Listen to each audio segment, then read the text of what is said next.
ব্যারাকপুর বিজেপির ছিল, ব্যারাকপুর বিজেপির থাকবে। সোমবার মনোনয়ন দাখিল করার আগে জগদ্দলের মজদুর ভবন থেকে বেরিয়ে সাংবাদিকদের এমনই প্রতিক্রিয়া দিলেন ব্যারাকপুর কেন্দ্রের বিজেপি প্রার্থী অর্জুন সিং।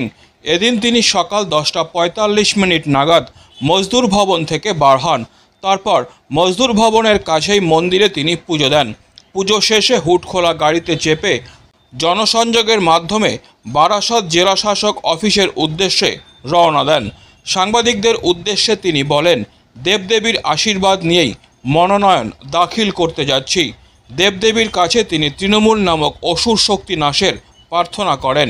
তার ব্যাখ্যা, তৃণমূলের কিছু লোক অসুর হয়ে উঠেছে, তারা মানুষের অধিকার কেড়ে নিচ্ছে, তারা মানুষের গণতান্ত্রিক অধিকারও কেড়ে নিচ্ছে।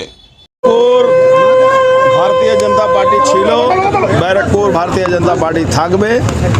আজকে সমস্ত ঠাকুর দেবী দেবতা, সমস্ত ধর্ম জাতি সম্প্রদায় মানুষের আশীর্বাদ নিয়ে আবার নমিনেশন দিতে যাচ্ছি, যাতে মানুষের আশীর্বাদ থাকুক, অসুর শক্তি নাশ হোক। ব্যারাকপুর থেকে অসুরদের বিদায় করা দরকার আছে। এই অসুর শক্তিকে নাশ করার জন্যে ঠাকুরের কাছে আশীর্বাদ নিয়ে। বাংলায় অসুর মানে কি? বাংলা অসুর হলো সরকারি মাটি।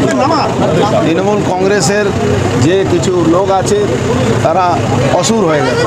তারা মানুষকে মানুষ বুঝে না, মানুষের অধিকার কেড়ে নিচ্ছে, মানুষের বাড়ি কেড়ে নিচ্ছে, মানুষের ঘর বাড়ি কেড়ে নিচ্ছে, মানুষের সমস্ত রকম গণতান্ত্রিক অধিকার কেড়ে নিচ্ছে।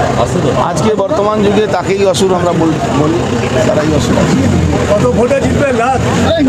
আমি তো আগেও বলেছি লক্ষাধিক বেশি ভোটে জিতবে। Disclaimer. This channel may not promote any violent, harmful or legal activities. All content provided by this channel is meant for an educational purpose only.